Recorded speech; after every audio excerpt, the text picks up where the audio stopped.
what stands out to you about a Warrior club that's 2 years removed from an appearance in the national championship game?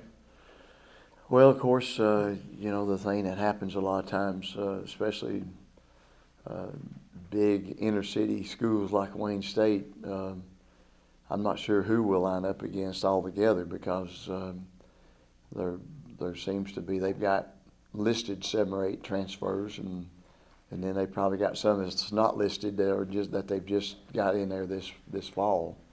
So they'll be a great challenge to us. They'll be big and physical. That league is a good league. It's always the Grand Valleys and the Saginaw Valleys and of course Wayne State, Michigan Tech. That conference has a reputation, and they've been somebody in that league has either played for the national championship or been in the top 8 every year, and so it's going to be a good challenge because it's going to be a big physical challenge. And in the past, we haven't. Last time we lined up against Grand Valley State, they physically were just bigger and stronger than us. And when you play it on a muddy field, which it was a tough situation for us. So we got our hands full as far as a physical challenge. How do you attack a team defensively that's replacing a 44-game starter quarterback in Mickey Monner? Well, we thought the guy that substituted for him last year was a pretty good football player, and in some ways we thought he might have been better, believe it or not. And so he's back, and and he's slated to start against us. And I don't think if you've had a 4-year starter, you probably have had somebody behind him that's developed pretty good, and so I would expect. I'd expect them to be okay at that position. How are the Eagles internally after the shortest camp of your 34-year career? Yeah, and we taxed our system very strongly. We did some things that we'd never done before, as far as trying to get as many practices in as we possibly could and still be within the rules, and still, so consequently they haven't rested a whole lot, and and our last 2 practices has reflected that. We've practiced very, very slow and very sluggish, and so got to be careful. We always want to ask them to do more than they think they can do, but we never want to get to the point to where we're getting on the edge of injury because of fatigue and things like that. So it's a thin line in there.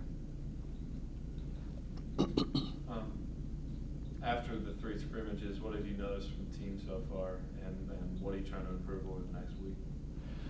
Well, I think probably consistency.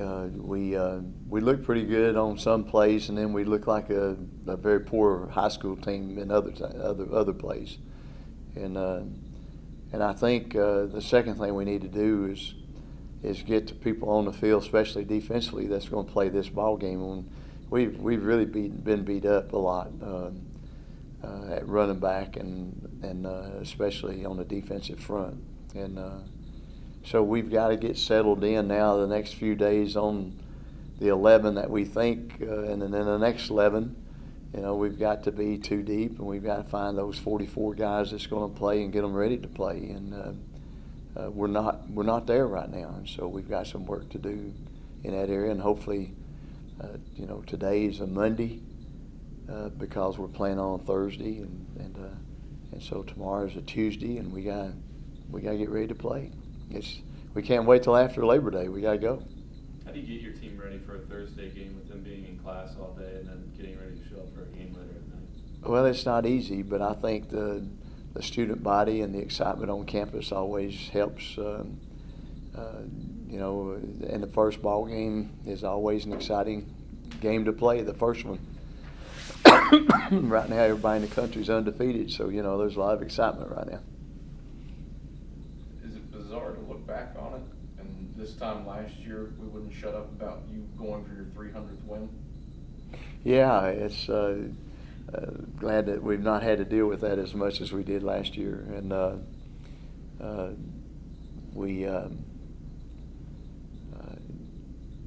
you know, when people start asking about last year, the only thing I remember, we lost our last ball game. That's all I remember. And so it's time to get a good fresh start on another year, and with a whole new different set of kids. And I hope with a personality that's got the heart, you know, that we can generate some heart power, and because that's really what it's all about. You talk about generating some heart power.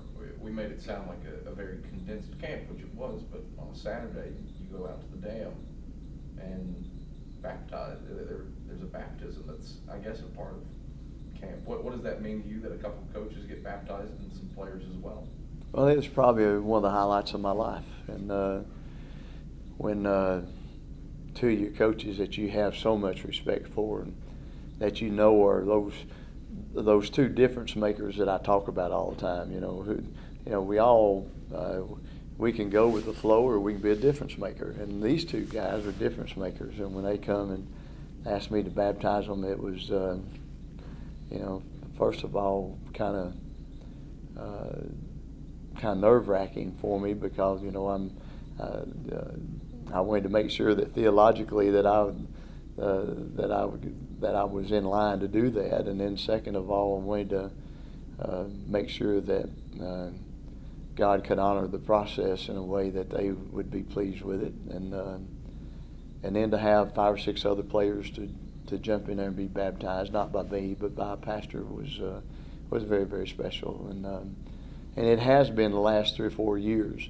It has been part of camp when we've gone out to the dam and had a little run and exercise, and then ended up with anybody that wanted to be baptized that had made some spiritual decisions during camp.